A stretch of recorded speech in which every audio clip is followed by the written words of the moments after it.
Lui, c'est Yves-Xavier Ndunda Ndongo. Il est curateur et directeur éditorial d'Artopia. Elle, c'est Francine Abada. Elle est cofondatrice d'Artopia et directrice artistique d'Artopia.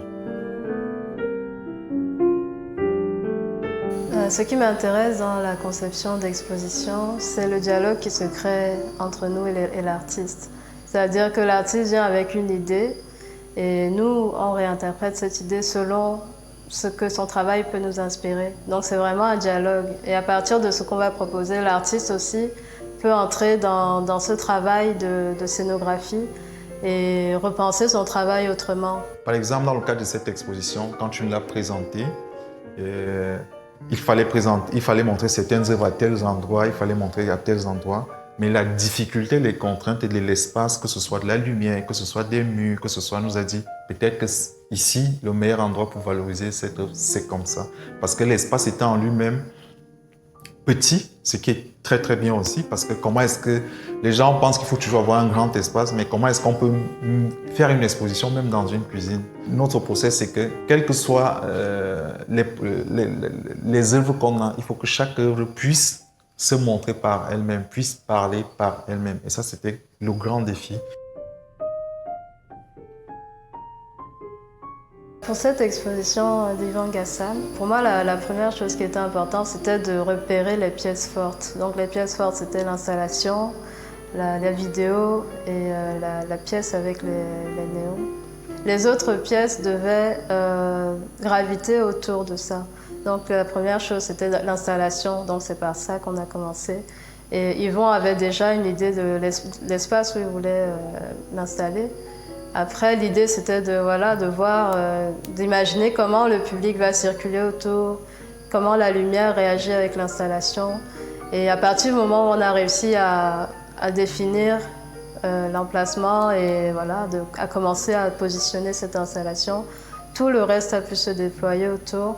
Et voilà, les trois éléments forts, donc l'installation, la vidéo et la lumière, ne devaient pas s'interférer. Donc on les a mis vraiment à deux espaces opposés pour que lorsqu'on entre, on a vraiment une pièce forte d'un côté, une pièce forte de l'autre, et que les pièces ne rentrent pas en conflit. Donc c'était ça un peu la première chose. Et tout le reste se déployait autour. Les tâches les plus difficiles nous donnent le process sur l'ensemble. Et la tâche la plus difficile va varier en fonction du projet. Parce qu'au début, il était par exemple question que pour cette série d'œuvres, de les mettre ici. Mais en fonction de la lumière, il allait avoir trop de chaleur. Si on fermait tout l'espace, il allait avoir trop de chaleur. Et trop de chaleur allait entraîner quoi? Ça allait entraîner de l'humidité. Et de l'humidité sur quoi? De l'humidité, par exemple, sur comment on appelle ça? Les autocollants double face là. Et ça allait décoller à un moment certaines œuvres, ce qui était dangereux. On a dû repenser à comment est-ce qu'on met cette œuvre pour permettre en même temps que les gens ne créent pas de l'attroupement dans la circulation, mais aussi permettre à un moment donné dans l'espace que l'air circule, parce que nous sommes en période pluvieuse. Plus il y a du froid, plus on a moins de chances que les doubles faces tombent et fassent tomber les œuvres.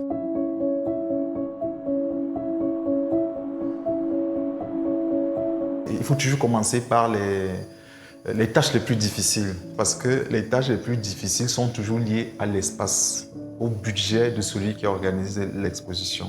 Et quand on commence par la tâche la plus difficile, ça change toujours à un moment donné la scénographie, ce qu'on avait envie de faire. Pour moi, la plus grande difficulté, c'est le temps, c'est-à-dire qu'on a eu monté l'exposition en 3 jours. Il n'y avait rien, l'espace n'était pas tout à fait fini. On installait encore les 6 mètres quand on est arrivé, donc le temps était assez serré. Donc, il fallait vraiment que ça marche quasiment du premier coup. Il y a toujours un peu de pression, on n'est jamais vraiment prêt à l'heure, il y a toujours des choses comme ça, c'est normal.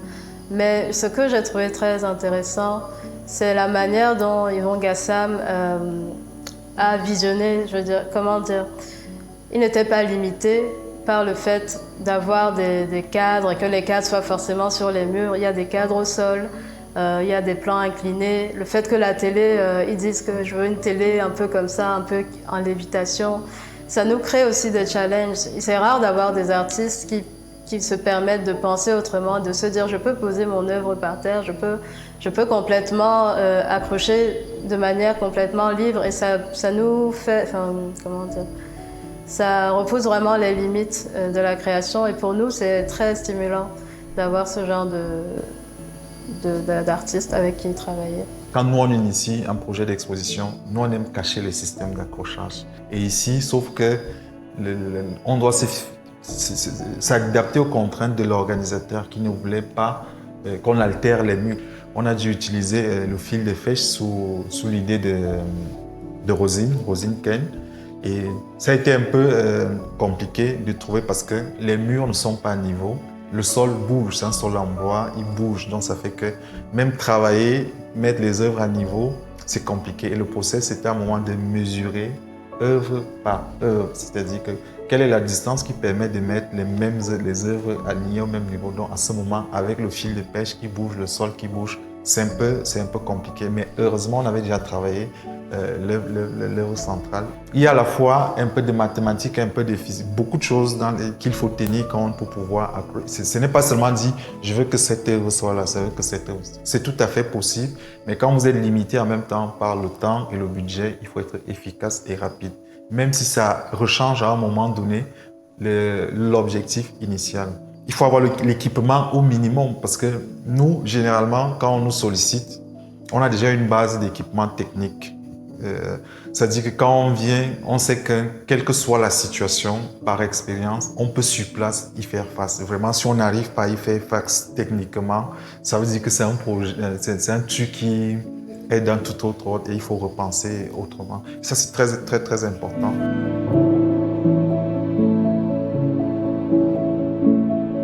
Artopia, c'est une entreprise. C'est une salle, une société à responsabilité limitée qui est spécialisée dans le domaine des arts visuels.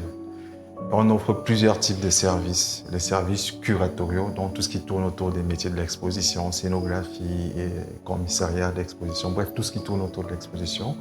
Le graphic design, c'est-à-dire visuel, montage visuel, site web et tout. Et aussi l'édition des livres, particulièrement les livres d'art. Nous, on est spécialisé dans ça. On a envie d'éditer vraiment un manuel de procédure, comment nous, Artopia, qui pourra servir les uns les autres, comment on fait une exposition dans notre contexte en réalité. Artopia ambitionne de structurer en fait tous les métiers artistiques. Le curatoriat, quand on parle de curatoriat, les exemples qu'on a sont toujours des exemples occidentaux. Les espaces s'inspirent toujours des espaces occidentaux.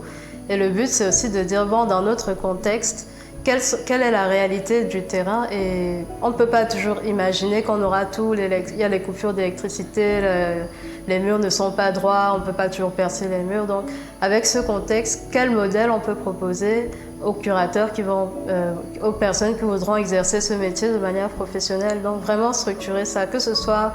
en fait, le curatoriat, c'est la scénographie, mais c'est aussi la communication, tout ce qui est autour de l'exposition, les catalogues. Donc comment structurer tous les métiers artistiques et valoriser réellement le travail des artistes, pas juste prendre des subventions, faire des expos et puis passer à autre chose. On doit vraiment inscrire ces travaux dans l'histoire et pour ça, il faut avoir un impact et pour avoir cet impact, il faut faire un travail de bonne qualité et que les personnes qui viennent regarder les expos se disent que vraiment c'est intéressant, que c'est vraiment, comment dire, il faut qu'il y ait une certaine exigence.